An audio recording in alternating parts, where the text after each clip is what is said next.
Shalom Bapak Ibu Saudara yang dikasihi Tuhan. Kita sama-sama berkumpul kembali di dalam ibadah online GBI Golden Fatmawati. Kita semua bersuka cita, amin. Bapak Ibu Saudara yang ada di rumah, kita percaya kita mau bersuka cita di hadapan Tuhan karena Tuhan Yesus baik. Dia yang memberikan kita sukacita, amin. Mari kita akan memulai ibadah kita pada hari ini. Saya undang kita bangkit berdiri bersama-sama dimanapun Bapak Ibu Saudara berada. Kita mau satu dalam doa, kita berdoa. Terima kasih Tuhan Yesus, Bapa yang baik, Bapa yang kami panggil dalam nama Yesus. Kami bersyukur Tuhan, kalau hari ini kami boleh ada sebagaimana kami ada semuanya karena kebaikan Tuhan. Dan hari ini Tuhan kami mau bersuka cita menaikkan pujian dan penyembahan kami di hadapan-Mu Bapa. Biarlah hari ini Tuhan, berkat melimpah sukacita damai sejahtera boleh ada bagi kami semua. Terima kasih Tuhan, terima kasih. Kami siap masuk dalam hadirat-Mu lebih lagi. Di dalam nama Yesus kami sudah berdoa. Haleluya. Amin. Mari sama-sama terus memuji Tuhan. Kita mau bersuka cita di hadapan Tuhan. Haleluya. Mari dimanapun Bapak Ibu Saudara berada, bangkit berdiri, tepuk tangan di hadapan Tuhan, menari-nari bagi Allah yang dahsyat. Haleluya.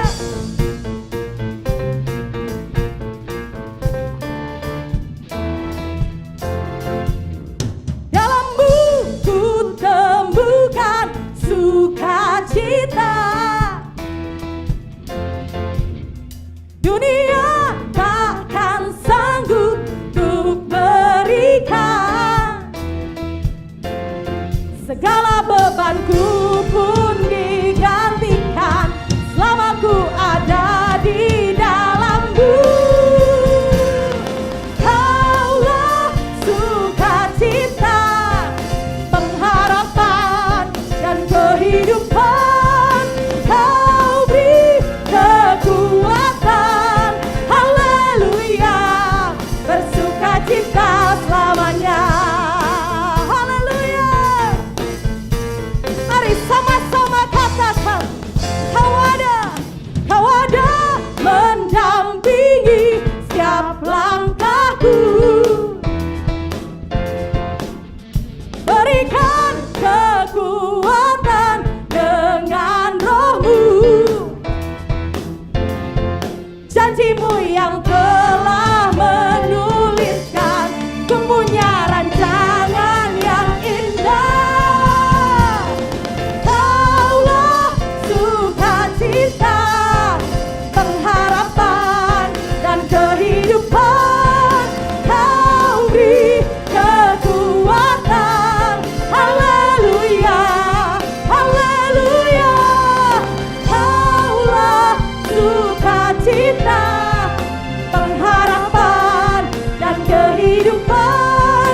Kau beri kekuatan, haleluya, bersukacita selamanya. Mari tepuk tanganmu bersama-sama di hadapan Tuhan.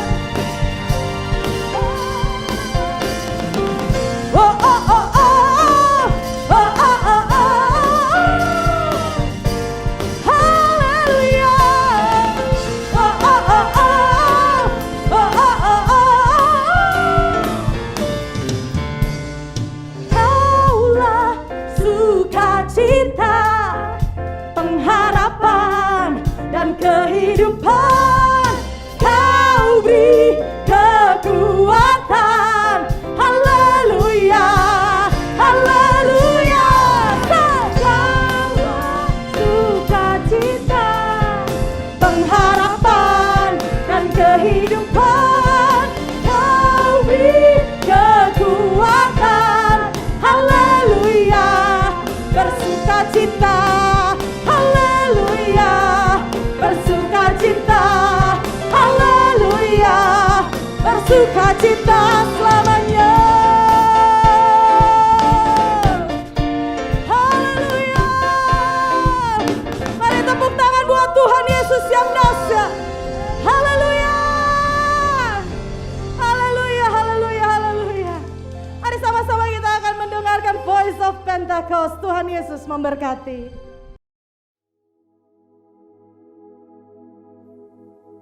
Shalom saudara, di era Pentakosta ketiga ini, Roh Kudus akan memampukan setiap kita untuk menjadi saksi Kristus, supaya lebih baik lagi memenangkan jiwa-jiwa.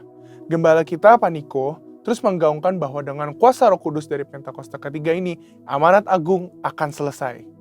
Dalam Voice of Pentecost kali ini, kita akan menyampaikan satu pesan khusus bagi anak-anak muda. Generasi Yeremia, selesaikan amanat agung. Saudara, Pentakosta pertama dan kedua memiliki dampak yang luar biasa besar yang masih terasa hingga saat ini. Hal ini mungkin tidak dapat dibayangkan oleh murid-murid Tuhan Yesus yang terlibat di dalamnya pada waktu itu. Bayangkan, Petrus dan Yohanes, murid-murid Tuhan Yesus yang dalam kitab Kisah Para Rasul 4 ayat 13 disebutkan sebagai orang yang biasa, tidak terpelajar.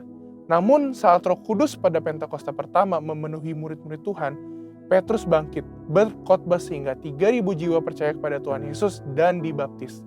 Roh Kudus terus bekerja dengan dahsyat dalam Pentakosta pertama. Sehingga dalam kurun waktu beberapa ratus tahun, 70% dari dunia yang dikenal saat itu, yaitu wilayah Kekaisaran Romawi, menjadi Kristen. Kemudian, pada tahun 1906, sejarah mencatat seorang bernama William Seymour dipenuhi Roh Kudus dan dipakai Tuhan untuk menjadi pemimpin di era Pentakosta kedua di Azusa Street. Siapakah William Seymour? Beliau adalah seorang hamba Tuhan keturunan Afrika Amerika, satu ras yang pada waktu itu cenderung mengalami berbagai diskriminasi di Amerika Serikat. Namun keterbatasan yang dimiliki tidak menghambat kuasa Roh Kudus bekerja secara dahsyat dalam dan melalui kehidupannya. Dari Pentakosta kedua ini lahirlah gerakan Pentakosta dan karismatik. Sehingga saat ini statistik mencatatkan kini ada 700 orang yang diperdayakan oleh Roh Kudus sebagai dampak dari Pentakosta kedua yang terjadi di Azusa Street. Dan sekarang ini di masa Pentakosta ketiga, secara spesifik Tuhan membangkitkan generasi Yeremia, yaitu anak-anak muda yang dipenuhi dengan Roh Kudus, cinta mati-matian kepada Tuhan Yesus, tidak kompromi terhadap dosa, dan akan bergerak memenangkan jiwa-jiwa. Dikatakan, melalui kegerakan Pentakosta ketiga ini, melalui generasi Yeremia, amanat agung akan selesai. Mungkinkah generasi Yeremia menyelesaikan amanat agung? Dengan kuasa Roh Kudus dari Pentakosta ketiga, generasi Yeremia akan menyelesaikan amanat agung dan Tuhan Yesus akan datang kembali. Jadi, amanat agung itu bukan hanya tugas orang tua atau opa oma kita. Amanat agung itu tugas kita juga. Kita sebagai generasi Yeremia perlu mengambil tanggung jawab untuk bergerak dan menyelesaikan amanat agung. Tentu kita tidak memulai pekerjaan ini dari awal. Sudah ada fondasi dan dasar yang sudah diletakkan oleh generasi opa oma dan generasi orang tua kita. Mereka sudah melakukan pekerjaan baik di dalam Tuhan, dan bagian kitalah untuk melanjutkannya.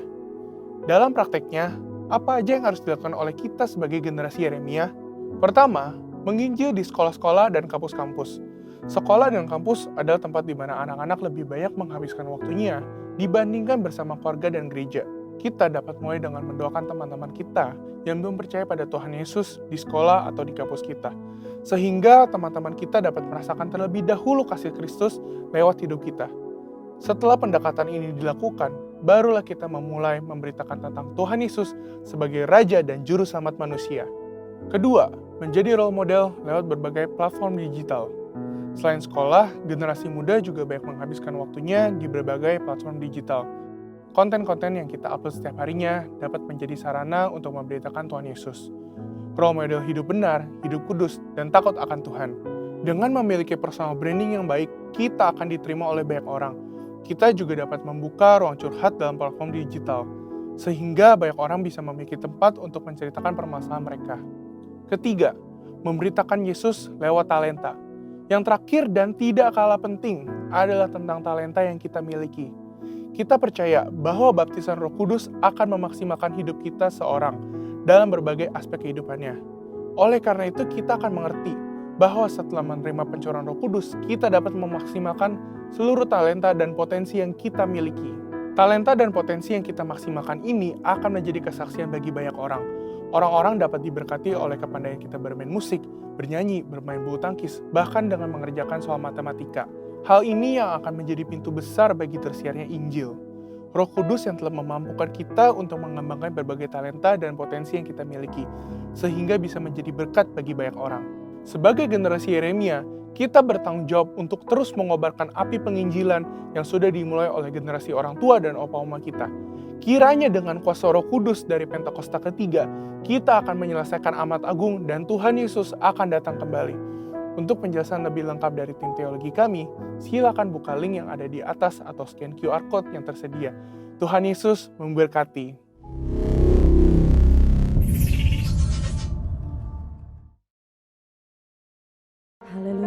sama-sama kita mau siapkan hati kita mau terus sembah Tuhan. Tuhan Yesus Allah yang baik, Dia Allah yang mengerti, Dia Allah yang peduli, Dia Allah yang selalu ada bagi kita. Apapun masalah dan pergumulanmu hari ini, mari sama-sama taruh semuanya di bawah kaki Tuhan Yesus. Karena di dalam Yesus ada jalan keluar, di dalam Yesus ada sukacita, ada damai, ada pengharapan yang luar biasa. Terima kasih Tuhan Yesus. Kami siapkan hati kami untuk menyembah-Mu Tuhan.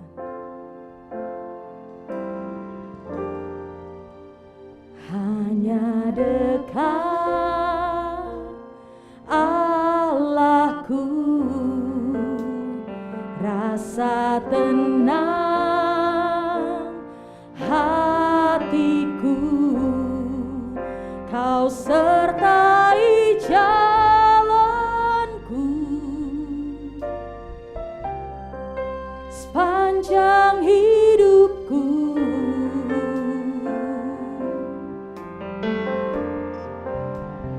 Hanya dekat padamu ada kekuatan baru. Kaulah perlindunganku, keselamatanku.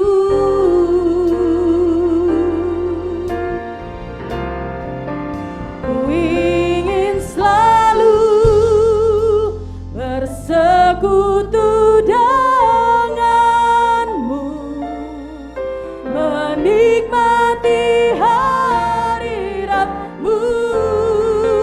Biarkan Roh-Mu tinggal dalam hidupku. Sungguh indah bersamamu selamanya. Mari sama-sama katakan, hanya dekat Allahku, hanya dekat Allahku, rasa tenang hatiku. Ini yang jadi kerinduan kami Tuhan. Ini sukacita kami Tuhan. Sepanjang hidupku hanya dekat padamu, hanya dekat padamu ada kekuatan baru. Kaulah perlindunganku, keselamatanku. Oh, ku ingin selalu bersekutu denganmu, menikmati hadiratmu. Biarkan Roh-Mu tinggal dalam hidupku. Sungguh indah bersamamu. Ku ingin selalu Yesus, kerinduanku menikmati hadiratmu. Biarkan Roh-Mu tinggal dalam hidupku. Sungguh indah bersamamu. Ku ingin selalu. Biar musik menyembah Tuhan. Mari naikkan pujian dan penyembahan-Mu di hadapan Tuhan. Kami rindu selalu bersekutu dengan-Mu Tuhan. Kami rindu menikmati hadirat-Mu Yesus. Kiralalabaya shandaralalalabaya shikiralalalalalabaya.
sama-sama dalam hadirat Tuhan kita akan mendeklarasikan arti Pentakosta ketiga.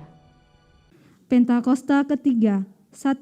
Pentakosta ketiga adalah pencurahan Roh Kudus yang dahsyat di zaman ini, melebihi yang terjadi di Azusa Street. 2. Pentakosta ketiga akan mengakibatkan penuaian jiwa yang terbesar dan yang terakhir sebelum Tuhan Yesus datang kembali. 3.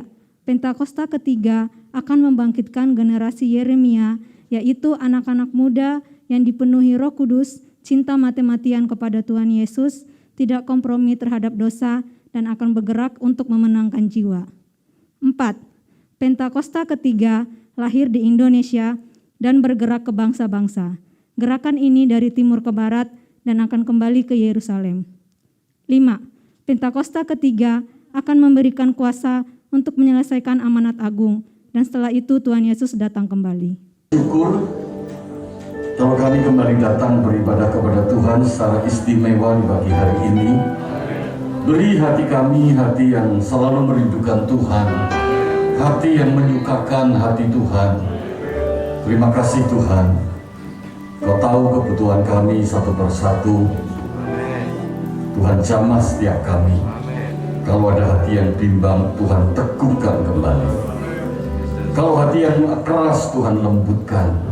Berikan hati yang lembut, hati yang taat, hati yang setia, hati yang dengar-dengaran kepada Tuhan. Kalau ada mereka yang susah, Tuhan hiburkan. Kalau ada yang sakit, dalam nama Yesus, oleh kuasa bilur darah Yesus, disembuhkan. Sekarang juga dalam nama Yesus.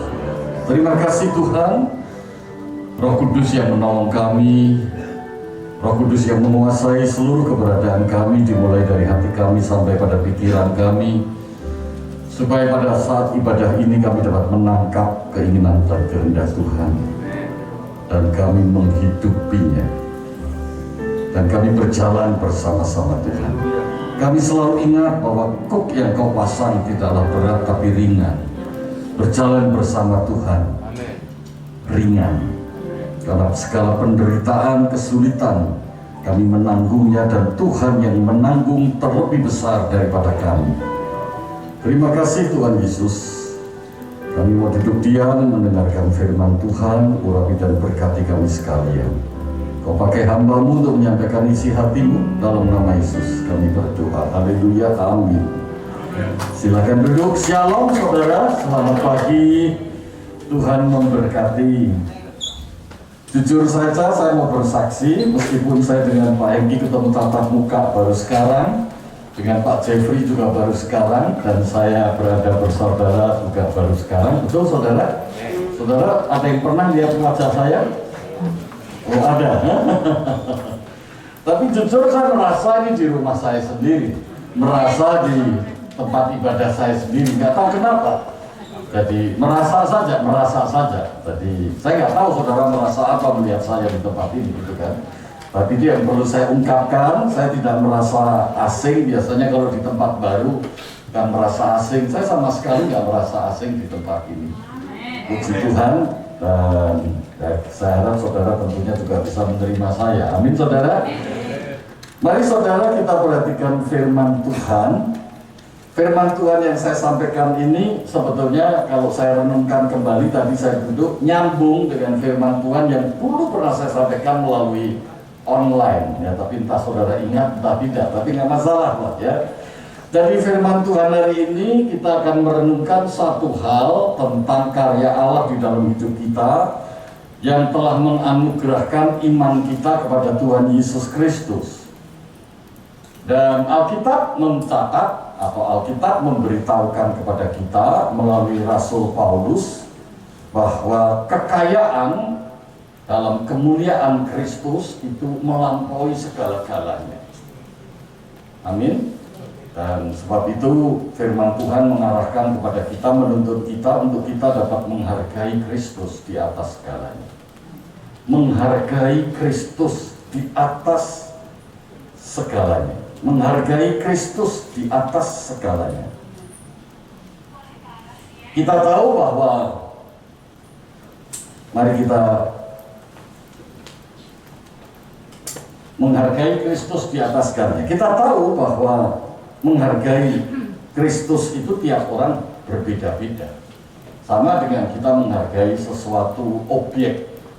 Saudara melihat rumah, ada orang senang, maka menghargai rumah itu tentunya dengan nilai lebih tinggi.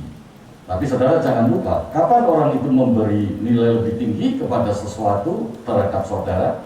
Karena saudara tertarik dan senang. Ngerti saudara? Saudara lihat sesuatu benda, buat orang lain benda itu tidak menarik. Disuruh bayar aja nggak mau, diberi saja dia nggak perlu. Betul? Tapi orang lain melihat barang itu, suruh bayar berapa saja mau. Kenapa? Karena dia tertarik dan merasa berguna. Nah tentunya cara berpikir manusia yang umum, padahal cara berpikir manusia yang umum itu belum tentu benar, karena semua manusia tercemar dosa. Semua manusia selalu berpusat pada keinginannya sendiri. Tapi saya katakan umum, rata-rata semua manusia seperti itu. Kalau tertarik, dia berani bayar lebih mahal. Kalau berguna, dia berani perjuangkan untuk mendapatkan apa yang dia inginkan. Betul kan saudara?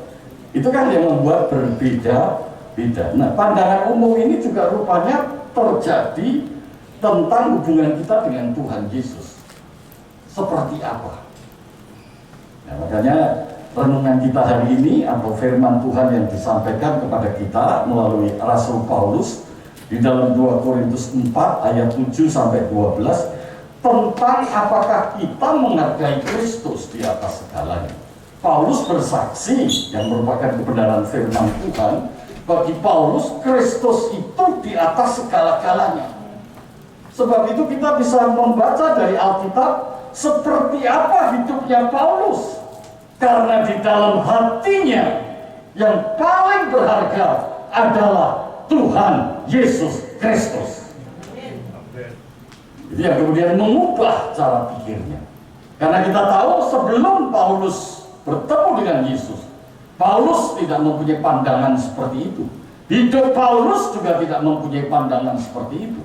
Tetapi setelah berubah, maka Paulus mengalami satu kehidupan yang berbeda dengan kehidupan sebelumnya.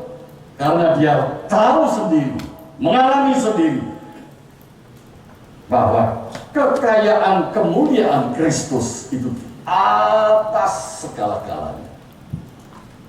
Amin saudara.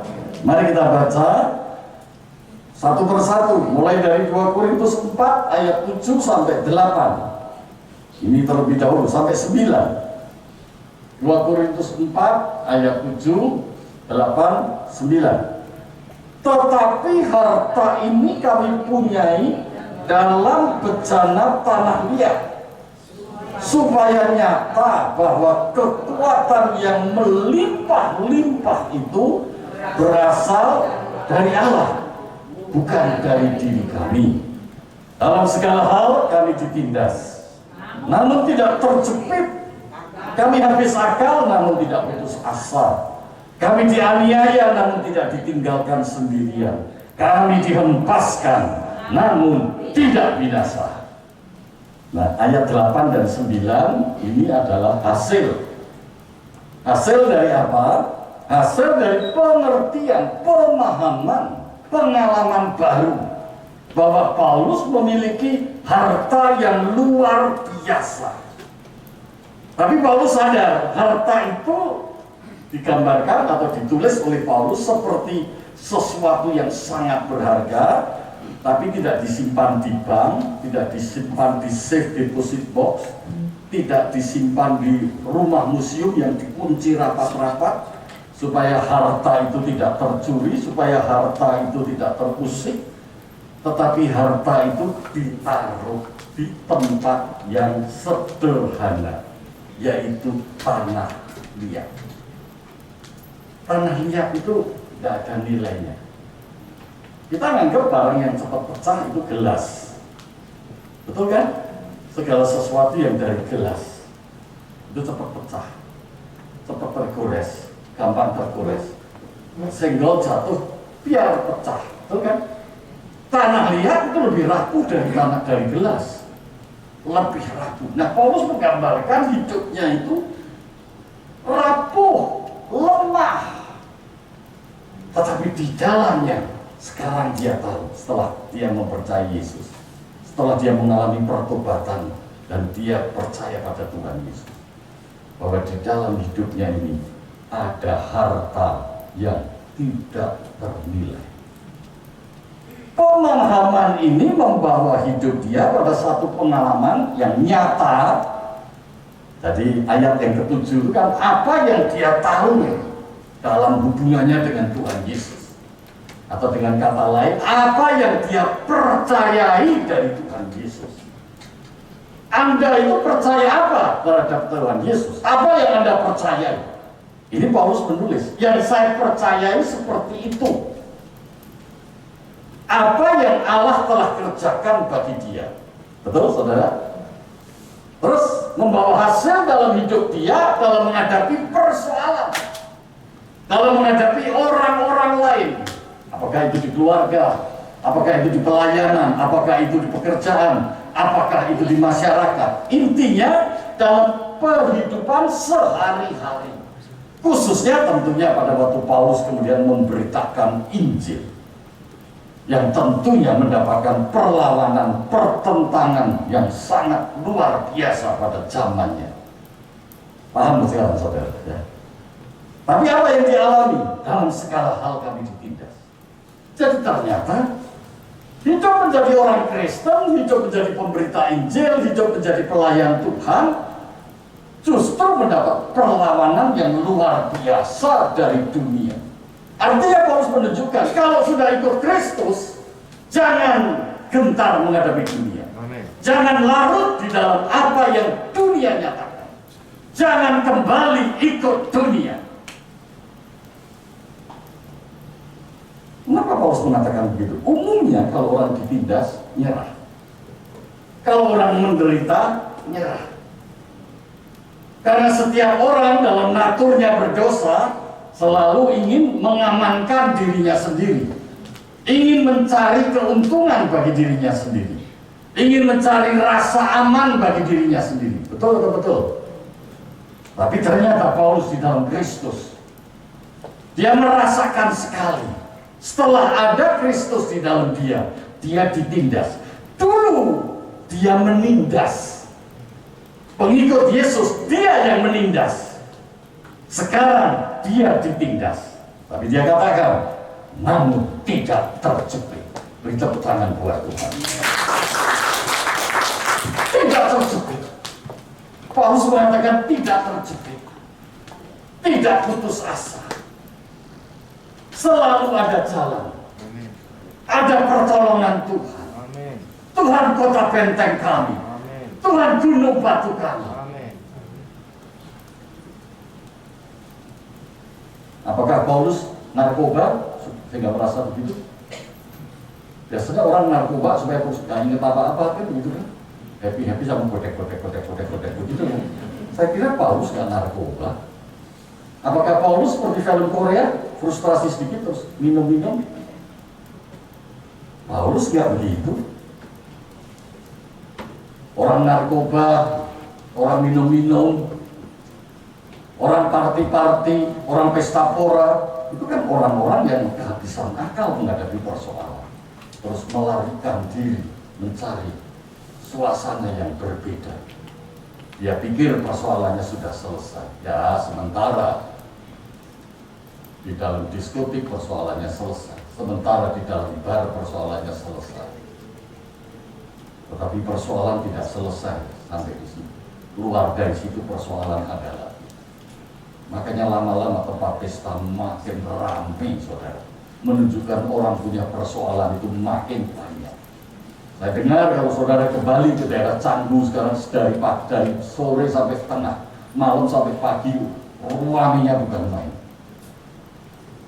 Karena sekarang di sana tempat pesta pora. Saya belum lama kembali karena mengikuti sidang NPL, kemudian saya satu hari extend. Sebetulnya saya mau lihat tempat pesta pora di sana. Tapi akhirnya capek nggak jadi ngeliat. Driver bilang, wah di sana Bapak ramai sekali, Bapak lain beda. Tapi saya baca-baca di media sosial memang ramai sekali, semua tempat-tempat pesta pora yang besar-besar, yang mewah-mewah semua ada di sana. sudah mulai mengusik penduduk setempat. Tapi keluar dari sana, nangis lagi saudara. Tapi Paulus mengatakan, walaupun ditindas tidak terjepit.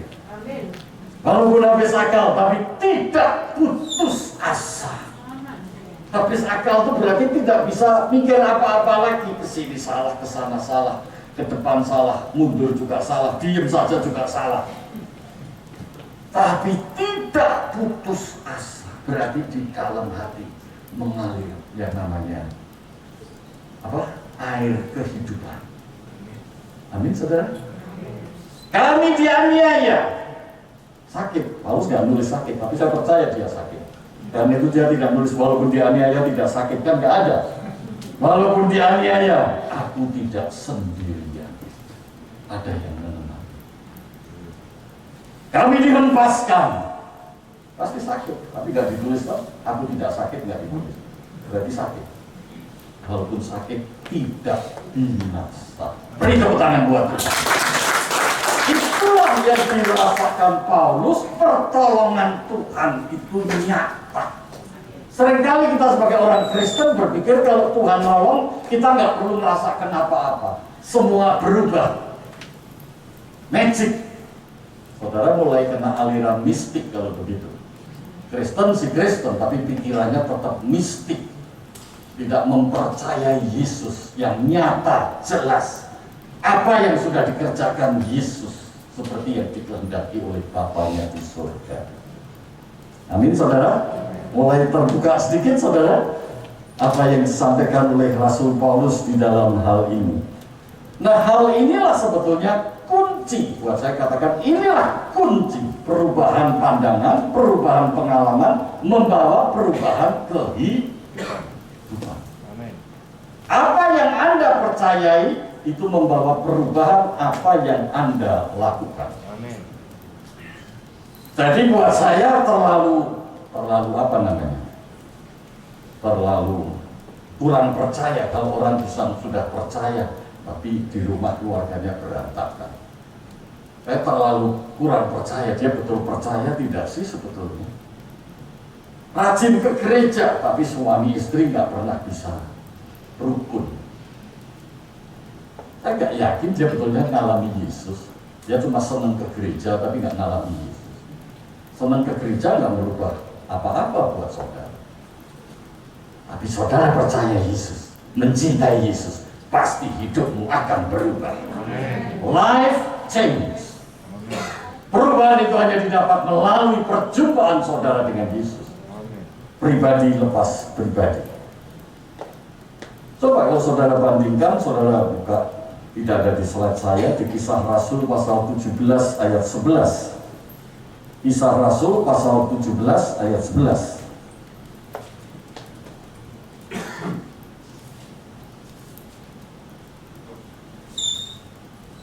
Kisah Rasul 17 ayat 11. Orang-orang Yahudi di kota itu lebih baik hatinya daripada orang-orang Yahudi di Tesalonika. Sama-sama Yahudinya. Tahu saudara? Tapi yang satu Yahudi di kota itu. Di kota itu di mana maksudnya? Ya di tempat di mana surat ini ditulis. Berbeda dengan orang Yahudi di Tesalonika. Apa perbedaannya? Karena mereka menerima firman itu dengan segala kerelaan hati. Dengan kerelaan hati tidak ada motivasi yang lain. Rela. Motivasinya hanya menerima kasih Yesus. Motivasinya hanya ingin hidupnya ini tidak binasa supaya selamat. Karena tahu upah dosa ialah maut. Ngerti saudara? Luar biasa tidak? Orang mestinya masuk ke maut, jurang maut, bisa diselamatkan. Luar biasa enggak? Amin. Betul, saudara ngalami semua? Ini semua karena anugerah dan kasih karunia Tuhan. Sehingga kita beriman kepada Tuhan Yesus. Sehingga kematian Yesus itulah yang diperhitungkan oleh Allah sebagai ganti atas segala dosa kita. yang namanya substitusi, pengganti atas segala dosa kita. Sehingga di hadapan Allah kita sudah dibenarkan. Amin saudara. Yuk kita baca berikutnya. Karena mereka menerima firman itu dengan segala kerelaan hati dan setiap hari mereka menyelidiki kitab suci untuk mengetahui apakah semuanya itu benar. Artinya itu yang membuat mereka bergairah. Jadi membaca kitab sucinya tidak terpaksa. Misalnya terpaksa itu supaya diberkati, supaya tidak sakit, supaya usaha berjalan lancar, itu namanya terpaksa. Tetapi kalau dengan rela itu maksudnya nggak ada hal-hal yang mendorong dia yang lain, hanya satu hal itu mencintai Tuhan, titik, dia suka baca Alkitab. Termasuk tidak takut berdosa. Ada orang suka baca Alkitab karena nanti takut berdosa, karena di sana pendetanya, pemimpinnya takut-takuti. Kamu nggak baca Alkitab berdosa. Kamu nggak ngulang-ngulang kata-kata itu berarti kamu berdosa. Nah, tentunya itu di Alkitab tidak ada. Nah, saudara perhatikan kembali.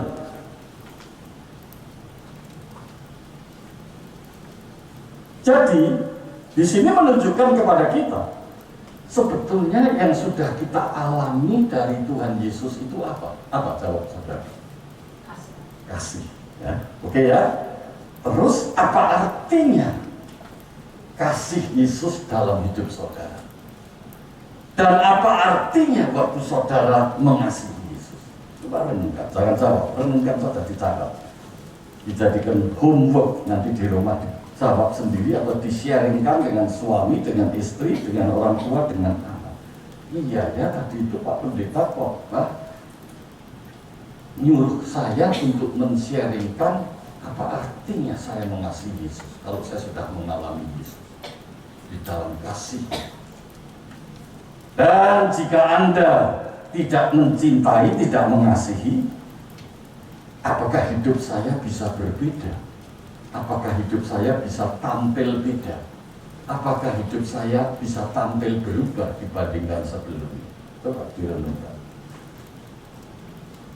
Saudara, Alkitab memberikan kepada kita, Tuhan memberikan kepada kita melalui Alkitab segala pengetahuan tentang dirinya. Sebab itu menjadi penting baca Alkitab. Sederhana sekali kalau waktu saya dulu saya tertarik kepada seseorang, orangnya mungil. Saya dari dulu saya sudah tinggi besar, tapi saya tertarik pada seorang wanita remaja, masih remaja juga, mungil begitu.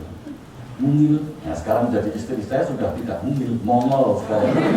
Sudah tidak mungil kan, tapi tambah mongol, tambah menarik. Gitu kan.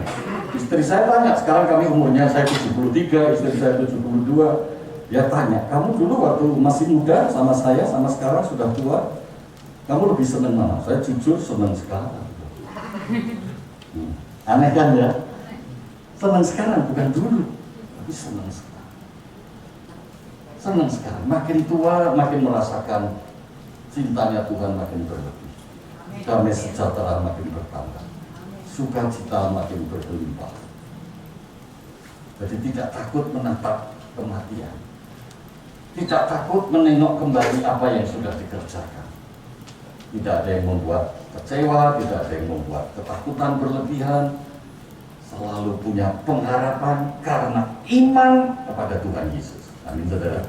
Seperti yang sedang dijelaskan oleh Alkitab yang sedang kita renungkan.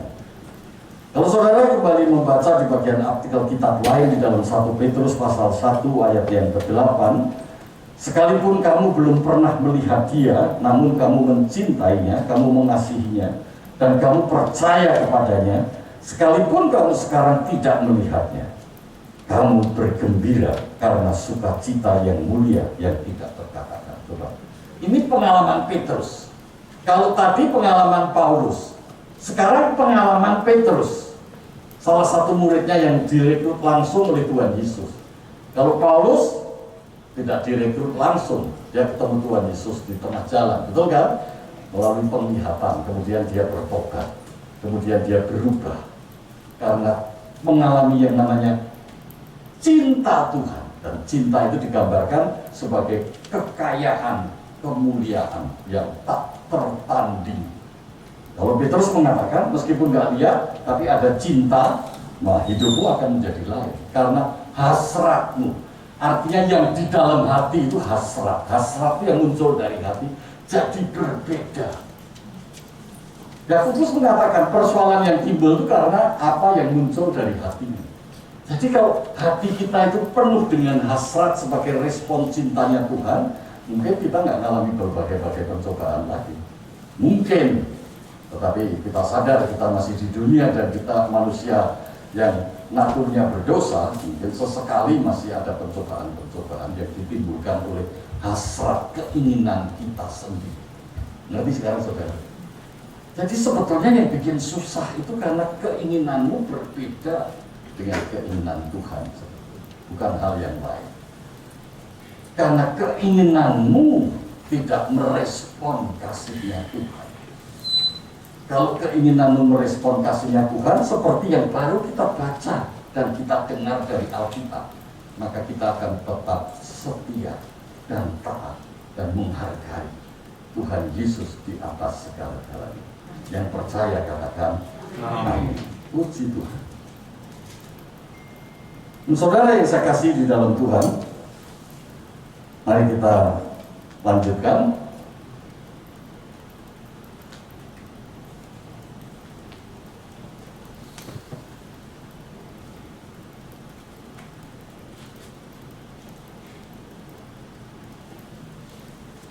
Di pad saya nggak kebaca, jadi saya jalan ke sini saja. Jadi rahasia besar yang tadi sudah saya sampaikan, yaitu pada saat kita hidup menghargai Kristus, pada saat hidup kita menghormati Kristus, artinya keinginan yang muncul dari dalam hati itu hanya meninggikan Yesus. Saudara baca, hidup kita akan mengalami apa? Kuasa. Kuasa itu bisa kita terjemahkan atau bisa kita uraikan bermacam-macam. Akan mengalami hadirat Tuhan, akan mengalami pertolongan Tuhan, akan mengalami kasihnya Tuhan, akan mengalami mujizat, macam-macam kuasa dan kasih Kristus yang luar biasa. Tapi seringkali kan kita mendatangkan atau menginginkan kuasa dan kasih Kristus itu dengan cara yang kita atur-atur sendiri. Padahal ini adalah suatu kehidupan yang Tuhan perbuat di dalam diri kita. Yang bisa membuat begini Tuhan, karena diawali dengan kasih karunia iman yang ada, yang membuat kita mempercayai Yesus. Kemudian setelah percaya punya pengalaman baru, kasihnya luar biasa. Nah, pengalaman akan kasih Tuhan yang luar biasa, yang selalu muncul dalam hati, inilah yang membuat hidup kita tangguh seperti yang ditulis Rasul Paulus tadi. Dijepit tidak melejit, bukan dijepit tidak melejit, tapi apa? Dianiaya tidak terjepit juga bukan tadi. Artinya dia menghadapi segala persoalan tapi tidak merasa terjepit. Dia di babak tetap nerang. Amin saudara. Jadi orang Kristennya tangguh atau cengeng? Tangguh. Jadi orang Kristennya selalu gelisah atau tenang? Tenang. Jadi orang Kristennya bingung atau merasa confidence? Confidence. Iya, itu yang dikehendaki Tuhan. Dengar berita seperti apapun, terjadi apapun, ngalami apapun, tetap tenang. Tetap tenang. Sehingga bisa mengerti kenapa Daud mengatakan Allah adalah kota benteng, gunung batu. Tapi kadang-kadang kita meneriakkan, kita memuji Tuhan dengan syair kalimat seperti itu, tapi artinya tidak mengalami seperti itu sebetulnya. Hanya bayangkan nanti Allah jadi gunung batu, aku dilindungi titik. Tapi dia nggak pernah punya pengalaman yang muncul dari dalam hati, hasrat dari dalam hati, keinginan dari dalam hati yang meninggikan kasih Tuhan di dalam hatinya. Dan dia hanya ingin mengasihi Tuhan dan tidak ada yang lain.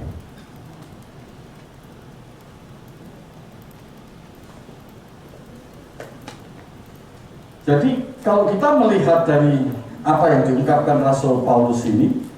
Jadi sebetulnya Rasul Paulus ini sedang menggambarkan bahwa dia punya pengalaman baru. Hatinya yang gelap diterangi oleh Allah melalui Tuhan Yesus. Bisa saudara ngebayangin?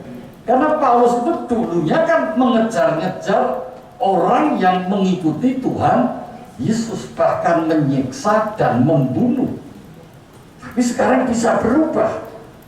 Jadi Paulus yakin ini karena ada sinar terang. Allah menyinari dengan terang di dalam hatinya, yang menembus kegelapan hatinya, yang membuat dia tertutup matanya. Sehingga dia punya pengalaman waktu melihat Yesus, percaya Yesus, sepertinya dia buta dulu. Tapi setelah itu bisa melihat. Betul kan saudara? Jadi hati Paulus itu tadinya sebetulnya gelap, nggak bisa percaya. Dia ahli Taurat, dia orang Farisi, dia orang yang tahu teologi. Tapi sayangnya waktu itu dia belum mengenal Alkitab karena dia tidak percaya Yesus. Alkitab adalah bicara tentang Tuhan Yesus, menceritakan tentang Tuhan Yesus dari perjanjian lama sampai perjanjian baru. Sehingga membuat Paulus tidak bisa percaya. Tetapi waktu hatinya mulai diterangi, tanpa diterangi tidak mungkin. Tapi dia mengalami diterangi bukan dengan otaknya, tapi hati. Kalau otak itu Paulus pintar, tahu semua. Dia sekolahnya sampai doktor barangkali kalau untuk tingkat pendidikan saat ini di sebuah institut teologi yang terkenal waktu itu. Tapi itu tidak menolong apa-apa buat Paulus untuk mempercayai Tuhan Yesus. Tapi satu saat dia punya pengalaman, dia tulis, hatinya diterangi, sehingga dia percaya Yesus. Amin saudara. Nah dari situ kemudian dia mengalami perubahan. Dan yang membuat dia berubah karena dia mengalami sendiri kemuliaan Tuhan Yesus, kemuliaan Allah, kemuliaan Roh Kudus di dalam iman kepada Tuhan Yesus. Dia alami saat ini. Kalau saudara membaca bagian kitab lain, Paulus selalu mengajarkan apa yang Allah kerjakan di dalam hidupmu, ya, apa yang Allah kerjakan buat kita, itu selalu menjadi dasar karena ada pengalaman baru yang mengubah apa yang kita lakukan buat orang lain.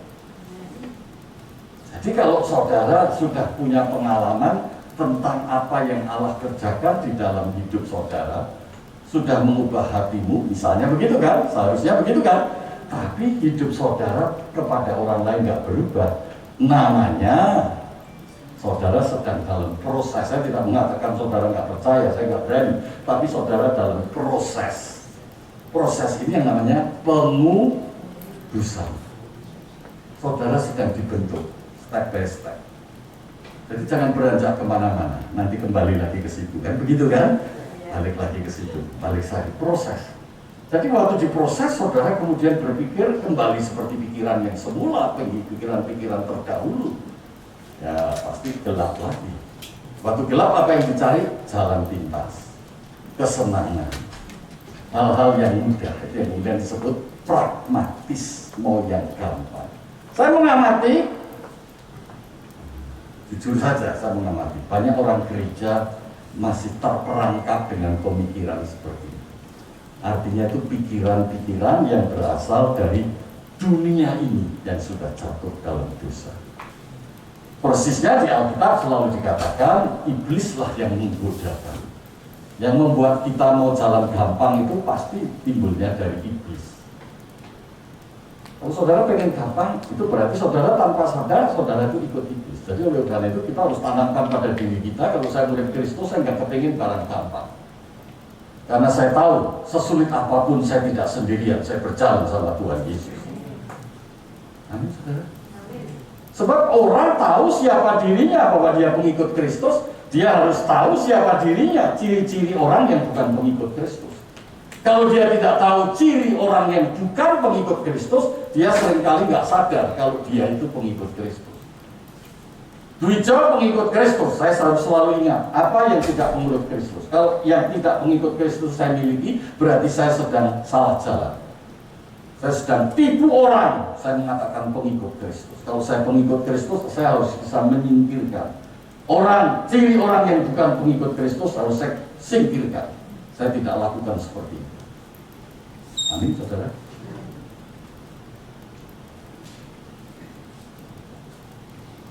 Jadi kekristenan sejati, kekristenan yang benar-benar Kristen, paradigma yang baru, kan ada tema tahun ini paradigma baru, gitu kan?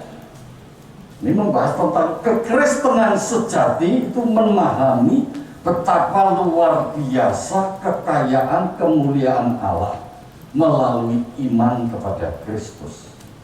Mengetahui kemuliaan Allah melalui iman kepada Kristus yang menurut pengalaman Paulus, kekayaan itu disimpan dalam wadah yang rapuh. Nah, wadah yang rapuh itu Paulus gunakan untuk menggambarkan dirinya sebagai manusia yang naturnya, asal usulnya berdosa.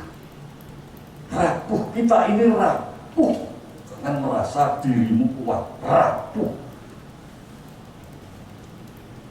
Seringkali Daud mengatakan dirinya itu hina, betul kan?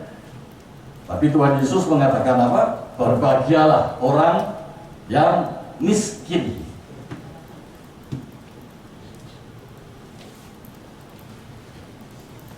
Jadi, orang yang mengalami kekristenan yang sejati, penderitaan sangat besar, tapi Tuhan selalu menjaga supaya tidak binasa. Jadi orang yang rapuh itu akan terus-menerus dijadikan tontonan orang. Dirinya itu kebanting sana, kebanting sini, pecah, retak, kan? Tapi tetap kuat. Beri tepuk tangan buat Tuhan. Tapi tetap kuat karena ada yang menyertai, sehingga dunia kemudian melihat, oh, dia hidup karena ada Kristus yang hidup di dalam dia. Ini namanya bersaksi. Amin, saudara. Kalau kita tidak rapuh, kita tidak bisa menyaksikan tentang kekayaan kemuliaan Kristus. Kalau kita tidak rapuh, kita tidak bisa menyaksikan tentang Tuhan Yesus yang menyertai kita. Betul kan, saudara?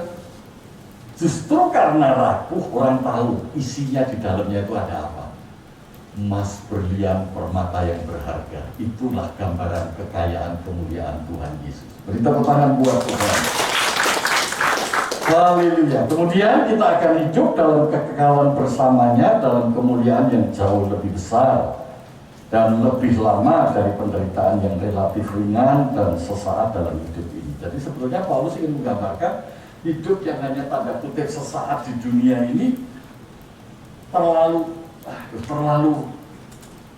kecil dibandingkan hidup kelak dalam kekekalan. Tapi hidup sesaat di dunia ini yang penuh dengan penderitaan tidak perlu kita takuti karena Kristus tinggal di dalam hidup kita. Yang percaya katakan amin. Puji Tuhan. Dengan demikian Paulus ingin mengatakan bahwa bukti kuasa Tuhan bekerja melalui kita. Dan bukan kita hidup dengan kekuatan kita. Betul, saudara? Pernyataan-pernyataan itu sebetulnya menunjukkan bahwa kita hidup ini semata-mata ada kuasa Tuhan yang sedang bekerja di dalam diri kita. Jadi kita tidak perlu merasa diri kita kuat. Ini bedanya sama orang yang suka ngomong di radio, di televisi, di YouTube, di mana-mana. Di dalam dirimu ada potensi. Gali potensimu. Jelas orang yang ngomong itu tidak percaya Yesus dan tidak mengalami Yesus. Walaupun nama depannya pakai Agustina, pakai Kristoforus, pakai Stefanus, pakai Matius, tapi dia tidak pernah baca Alkitab atau baca Alkitab tapi tidak mempercayai Alkitab. Pakai teori-teori lain. Berarti sekarang saudara, kita ini nggak ada apa-apanya. Kalau orang lihat sesuatu dalam diri kita, karena Kristus ada di dalam kita. Dan kita selalu belajar. untuk mengucap syukur. Mengucap syukur itu perlu belajar. Harusnya otomatis kalau sudah mengalami sesuatu yang luar biasa otomatis. Tapi natur kita memang natur berdosa. Jadi untuk mengucap syukur pun harus membiasakan. Membiasakan. Dalam pujian penyembahan membiasakan kita bersyukur. Mengalami kebaikan Tuhan. Kita bersyukur. Mengalami melimpahnya kasih Tuhan. Kita bersyukur. Mengalami pendampingan Tuhan. Kita bersyukur melalui kekuatan-kekuatan yang Tuhan berikan di dalam kehidupan kita. Dan seterusnya tidak ada habis-habisnya mengucap syukur dalam pujian dan penyembahan. Jadi hidup menjadi orang Kristen yang sejati itu membuat hidup Kristus makin nyata dalam hidup kita.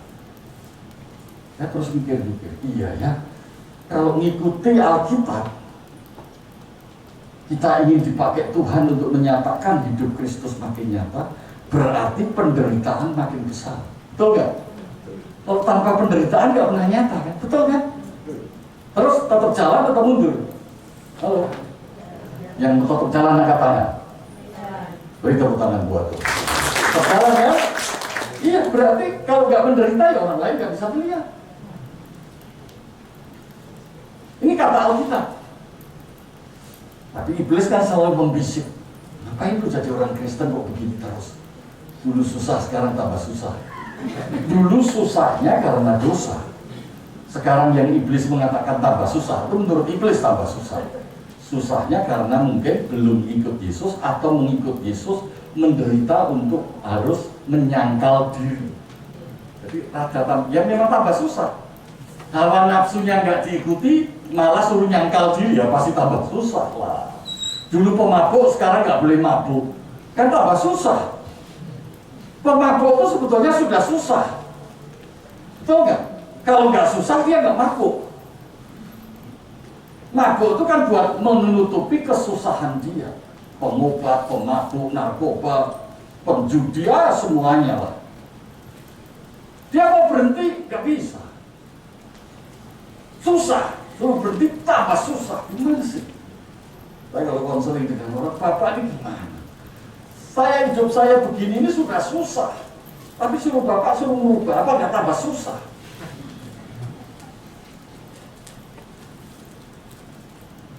Iya. Orang Kristen saya bilang, saya itu kan nggak usah dikasih tahu, saya itu Kristen. Bapak nggak usah ngomong soal Kristen, saya itu Kristen, saya tahu semua. Jadi mesti sabar kan? Sebab itu kenapa Alkitab mengatakan hati ini perlu dijaga. Karena sebetulnya yang namanya keinginan, hasrat, yang tadi saya sebut, Paulus berubah hasratnya, itu asal usulnya dari hati. Alkitab mengatakan apa? Allah yang mengubah hatimu dari hati yang keras digantikan hati yang lembut. Hati yang memberontak digantikan hati yang taat. Memberontak pasti susah lah, memberontak Allah itu pasti susah. Tapi taat dengan Tuhan Yesus secara duniawi menurut setan tambah susah. Tapi sebetulnya kalau menurut Alkitab nggak tambah susah, soalnya yang ngangkat Tuhan Yesus kan. Kan pakai kupnya kan digandengkan sama Tuhan Yesus. Asal kita jalan ngikutin Yesus, nari sama tariannya Yesus, enak aja. Oh sebetulnya beban itu yang ngangkat Tuhan Yesus. Kita cuma ada di sampingnya, kita nggak boleh lari kemana-mana dulu. Kenapa? Ya kita karena sama Tuhan Yesus diajak untuk menuju ke tempat yang Tuhan Yesus ingin supaya kita sampai ke situ. Seluruh cerita Alkitab di Perjanjian Lama kan Allah nuntun siapapun sampai ke tempat tujuannya, walaupun tidak tahu tempatnya di mana. Abraham suruh keluar tapi nggak tahu tempatnya di mana. Yang penting Abraham ngikutin terus ya akhirnya sampai pada tempatnya. Mengerti saudara? Jagalah hatimu dengan segala kewaspadaan, karena dari situlah terpancar kehidupan. Di atas segalanya, hati ini harus kita jaga. Karena semua yang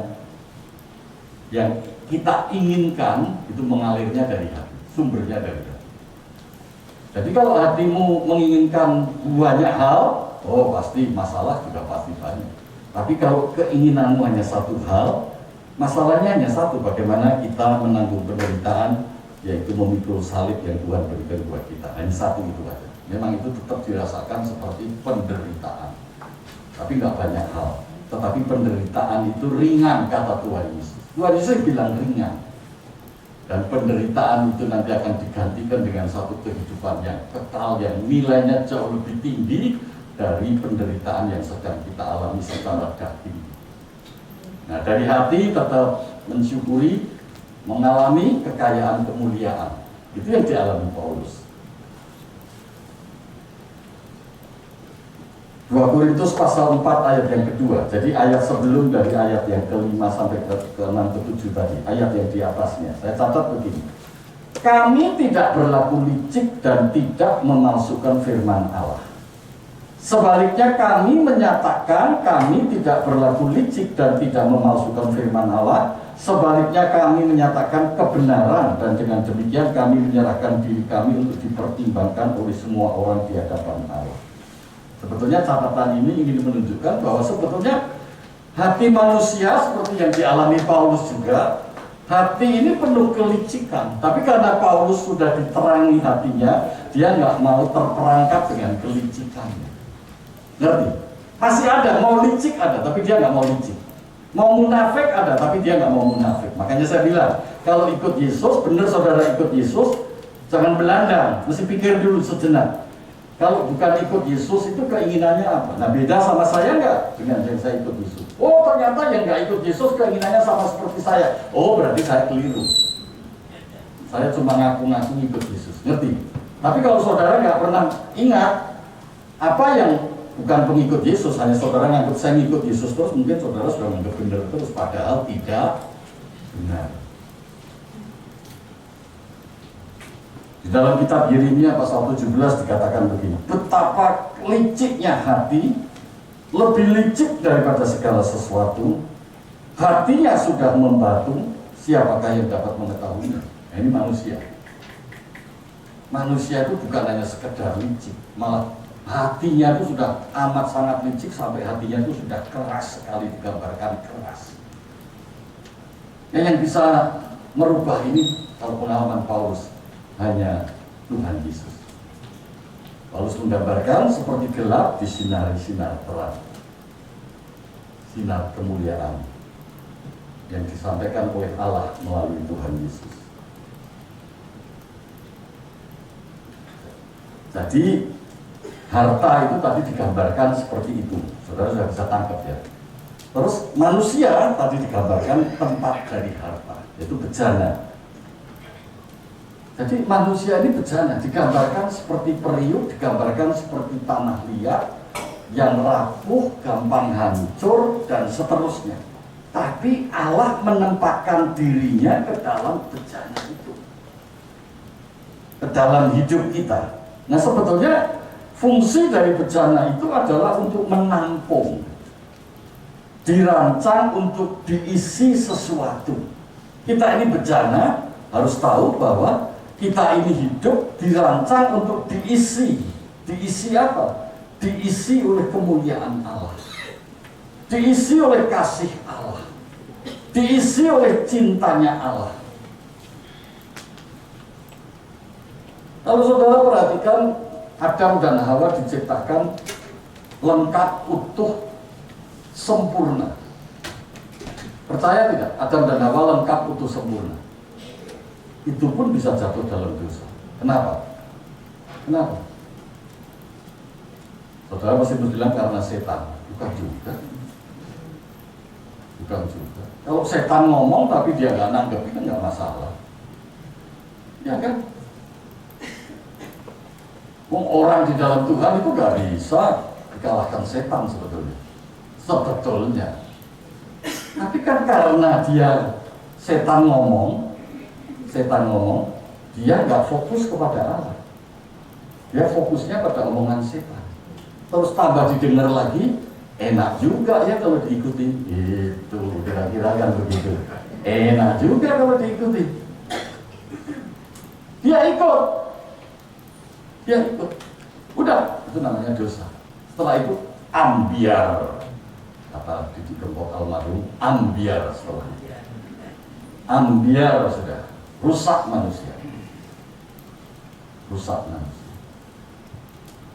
Karena manusia mestinya diisi apa yang Allah tempatkan dalam dirinya, dia ambil isi yang lain, rusak, dia menginginkan yang lain. Jadi hati manusia itu dirancang untuk dipenuhi oleh apa yang Allah inginkan, jangan dipenuhi oleh keinginan-keinginan lain. Orang nyebut keinginan dunia. Ngerti saudara? Filosofi dunia, kata orang dunia, saya mempelajari karena saya jadi dokter, psikiater, pasti harus belajar dari orang yang namanya Jung. Jung membuat teori bahwa manusia itu lahir dengan hati yang kosong. Tapi orang sedunia percaya, sampai detik ini juga masih percaya.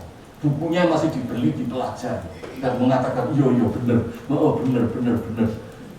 Hati kosong ini mesti diisi oleh perbuatan-perbuatan yang positif. Wah, mulai pakai nama positif. Sebab itu pikirkanlah pikiran-pikiran yang positif. Nah, artinya diisi dengan hawa nafsumu sesuai keinginanmu. Jadi manusia mulai diajar, setelah ada teori yang diungkapkan Jung, manusia mulai diajar kalau mau sehat, galilah potensi yang ada dalam dirimu, gunakanlah untuk kebaikan sesamamu. Sekilas baik kan? Tapi berkilas-kilas hidupnya makin lama makin jauh dari Tuhan. Karena dia mulai berdiri atas dasar kekuatannya sendiri. Hasilnya kira-kira apa? Kalau orang merasa berhasil dengan kekuatan sendiri, hasilnya kira-kira apa?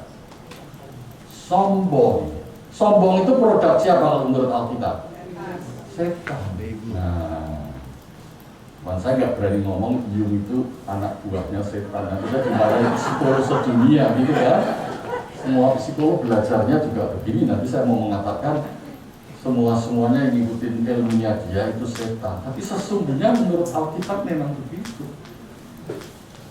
Sesuatu yang baik dan benar itu sumbernya mesti Allah itu sendiri. Sebab itu Alkitab cukup untuk menyelesaikan persoalan hidup saudara. Kalau saudara percaya Alkitab itu adalah Allah itu sendiri. Semua yang baik dan benar ada di dalam Alkitab itu. Belajarlah sebab itu, mesti belajar. Prinsip Alkitab kita dibuat menjadi bejana untuk diisi. Jadi nggak kosong. Siapa bilang bejana itu kosong? Alkitab tidak mengatakan kosong. Itu kan penafsiran orang yang tidak percaya Alkitab. Hanya menafsirkan kenapa manusia itu menderita. Ya, memang manusia menderita karena sudah terpisah dari Allah. Betul? Sudah terpisah dari Allah. Dan jika kita tidak memiliki sesuatu, kita terpisah dari Allah, hilang sumbernya, sebab itu Allah selalu disebut oleh Tuhan Yesus Bapakku di surga. Bapak menunjukkan sumber, berasal dari kata Abba. Ab itu sumber, asal usul. Yang awal, asal usul. Sumbernya. Ya, kalau tidak melekat dengan sumbernya, terputus dari sumbernya, ya kosong. Kalau sudah kosong tidak berarti, meaningless, tidak berarti. Frustrasi, terus mulai cari-cari untuk memberikan supaya hidupnya jadi berarti. Sampai-sampai orang bikin patung lah, bikin apa supaya diingat, supaya dihargai, bikin monumen lah. Hati-hati saudara. Kelihatannya nggak salah karena banyak orang juga melakukan itu kan. Tapi sebetulnya saudara sedang meninggikan diri.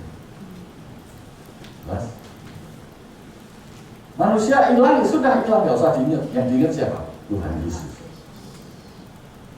Jadi segala yang terjadi waktu dia hidup, ingatnya semua orang Tuhan Yesus.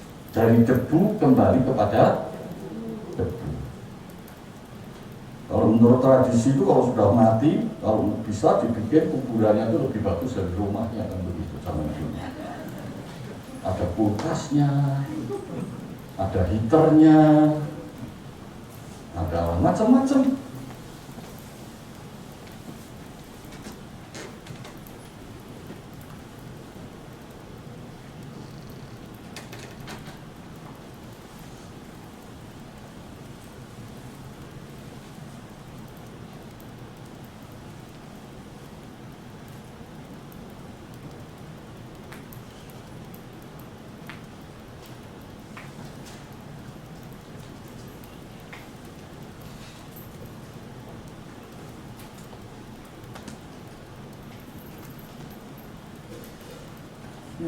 Saya nggak lihat.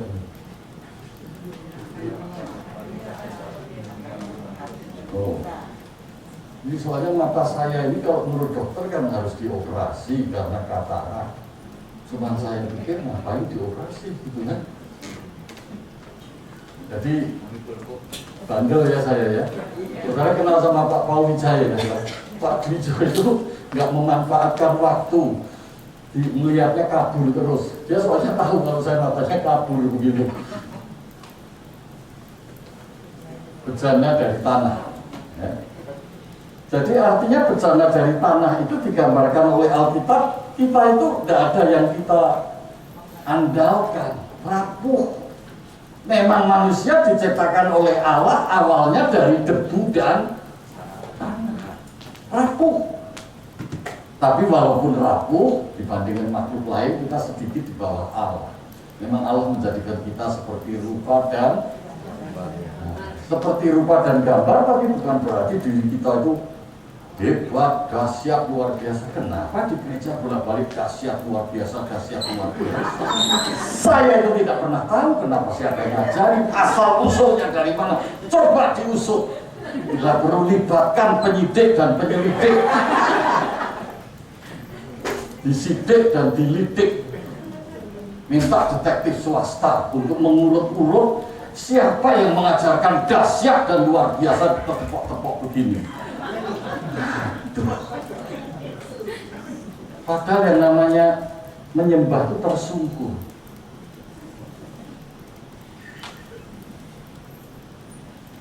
Tak berharga. Tidak ada yang dibanggakan. Mudah retak. Meskipun teksturnya itu halus, tapi tetap mudah retak. Kenapa saya bilang teksturnya halus? Karena itu tanah liat dibuat jadi bejana itu kan orang Jawa bilang digerus. Nggak bisa kalau tanah liat aja dibuat bejana pasti pecah, nggak bisa. Dibakar pasti pecah. Digerus, teksturnya halus supaya waktu dibakar tidak pecah. Dibakar tidak pecah. Amin kan teruji sebetulnya kan. Tapi rapuh sebetulnya. Waduh, perumpamaan ini memang luar biasa. Prosesnya itu teruji, tapi nyatanya tetap rapuh. Kenapa dibuat rapuh? Karena isinya supaya kelihatan. Isinya ini yang berharga, Tuhan Yesus. Galatia 6 ayat ketiga dikatakan oleh Paulus, sebab kalau seorang menyangka bahwa ia berarti, padahal ia sama sekali tidak berarti, ia menipu dirinya sendiri. Orang selalu mencari arti diri, eksistensi diri. Nah, itu semua ajaran psikologi ke arah sana. Arti diri, eksistensi diri, gambar diri, pikiran positif. Wah, itu semua penyesatan-penyesatan secara intelektual. Diterima oleh akal sehat, tapi hidupmu makin hari tidak sehat. Karena akal sehatnya itu hanya akal-akalan supaya seolah-olah sehat.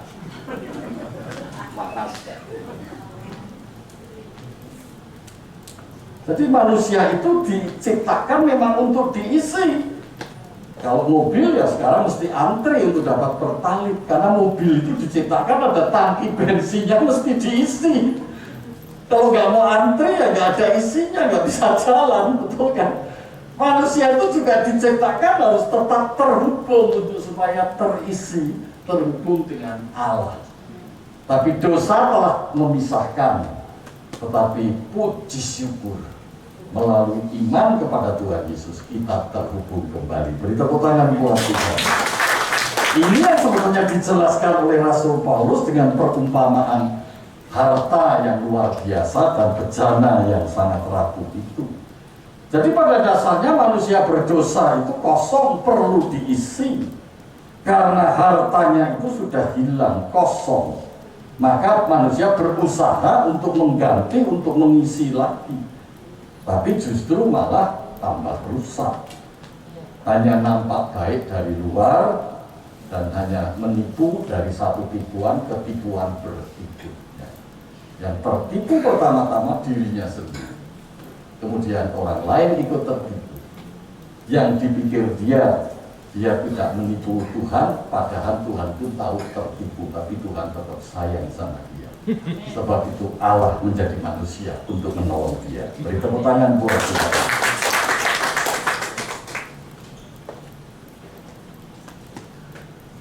Kalau kita perhatikan apa yang ada di dalam Kolose 1, Rasul Paulus mengatakan begini, yaitu rahasia yang tersembunyi dari abad ke abad, dari turunan ke turunan, tetapi yang sekarang dinyatakan kepada orang-orang kudusnya. Garis bawahi, sekarang dinyatakan kepada orang-orang kudusnya, kita sekalian. Kepada mereka Allah mau memberitahukan betapa kaya dan mulianya rahasia itu di antara bangsa-bangsa lain, yaitu Kristus ada bersama-sama kamu di tengah-tengah kamu. Kristus adalah pengharapan dan kemuliaan. Nah, ini hakikat gereja sebetulnya. Kita orang percaya di dunia ini sebetulnya menjadi saksi. Maksudnya begini, menjadi saksi itu artinya kita menunjukkan kepada dunia kita beda sama kalian. Nah, perbedaan bukan karena saya hebat, perbedaan karena di dalam hidup saya ada Tuhan Yesus. Titik. Tidak ada yang lain. Amin, saudara. Tapi sekarang cenderungnya kan orang mau ikut-ikutan sama dunia, betul kan? Contohnya apa? Minta di-like, betul kan? Nah, di-like lama-lama dapat monetary, malah dapat uang. Pintar sekali, siasat dunia pintar sekali.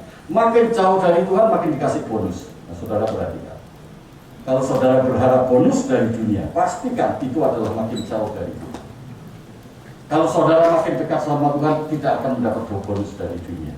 Tapi Allah sendiri yang memberi bonus buat saudara. Amen. Dan bonusmu itu kekal, tidak akan pernah ada habis-habisnya. Dan saudara tidak hanya mendapat bonus, tapi saudara akan mendapat tempat kehidupan yang kekal di rumah Bapa di surga. Amin, saudara. Ngerti sekarang perbedaannya? Dunia dan ikut Yesus beda. Saudara harus hati-hati. Banyak orang terjerat ikut bonus, dapat bonus, pengen bonus, tambah bonus, dan sebagainya. Dunia akan memperhatikan kita, terutama pada waktu kita bersaksi menjadi orang Kristen. Bagaimana dengan keluarga kita? Dan dunia ingin menyaksikan apa benar hidup kita itu seperti yang diinginkan Tuhan Yesus. Ini kalau dalam bahasa Jawa, ini ada yang dari Jawa nggak di sini? Yang dari Jawa nggak? Mana? Angkat tangan. Nah, dunia itu sedang nunggu-nunggu mau ngece tahu, mau molok-molok itu. Dunia itu sedang lihatin terus, ini orang keluar dari gereja. Benar nggak itu hidupnya? Benar nggak itu hidupnya? Sedang nunggu-nunggu untuk akhirnya akan mengolok-olok kita kalau hidup kita tidak menunjukkan Kristen yang sejati.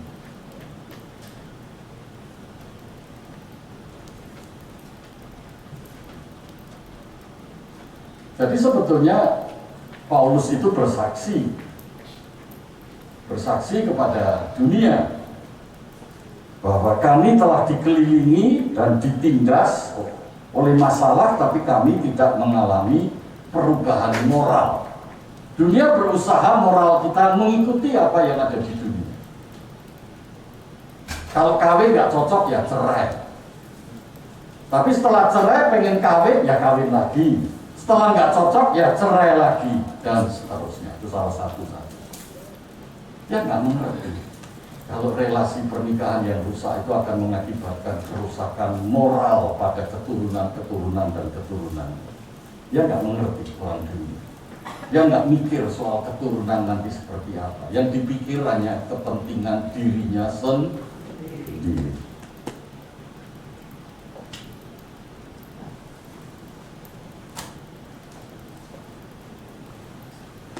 Paulus ingin mengatakan pada dunia, pada saat-saat tertentu kami tidak yakin apa yang harus kami lakukan, tapi kami percaya Tuhan pasti melakukan sesuatu melalui hidup kami. Amin.